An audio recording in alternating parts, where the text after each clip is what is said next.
Death anniversary है गांधी जी की। गांधी इस देश के पिताजी हैं, बापू हैं, राष्ट्रपिता हैं महात्मा गांधी। और हमारी तो शुरुआत ही गांधी से ही होती है। मैं कक्षा 2 में था और उसमें बापू नाम की एक कविता थी। कविता ये थी कि दिखते तो थे दुबले बापू और थे ताकत के पुतले बापू, और सदा सत्य अपनाते बापू, सबको गले लगाते बापू। तो मैंने कहा कि यही रास्ता मेरा रास्ता है, क्योंकि महात्मा गांधी दुबले पतले दिखते थे, ताकत के पुतले थे।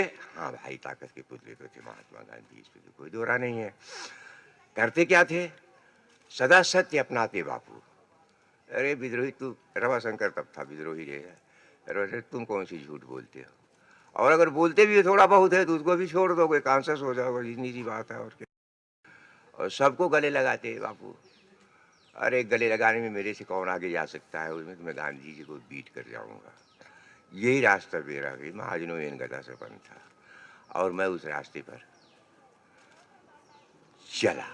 जब हम दर्जा 4 में पहुंचे तो तीरथ राज ने गाया लेजिम बजाकर कि सोई गए बापू, सोई गए बापू, बिरला भौरवा वे सोई गए।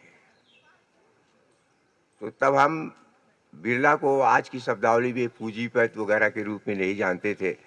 हम इस रूप में जानते थे कि बिरला और टाटा हमारे देश के ऐसे धनी लोग हैं जिसे सरकार कर्जा लेती है। हमारे भैया बताते थे कि सरकार इनसे कर्जा लेती है। तो महात्मा गांधी को तो हमने अपने घर का आदमी समझ करके प्यार किया था, लेकिन आज की तारीख में हम आप लोगों के बीच में खड़े हैं तो हम इस बात को इस रूप में समझ पा रहे हैं, देख पा रहे हैं, और तभी हम आपके बीच में बोलने का साहस भी कर पा रहे हैं कि गांधी जी झूठे नहीं थे, उनके साथ झूठ बोला गया। गांधी जी को कभी किसी ने टोपी लगाते हुए नहीं देखा होगा, गांधी जी की टोपी वाली कोई तस्वीर आपने नहीं देखी होगी, लेकिन गांधी टोपी इस देश में मशहूर है। तो जिस आदमी ने इस गांधी टोपी का प्रचार किया होगा जरूर टोपियों का बड़ा ठेकेदार रहा होगा। गांधी जी की टोपी को लेकर के लोग टोपी वाले हो गए।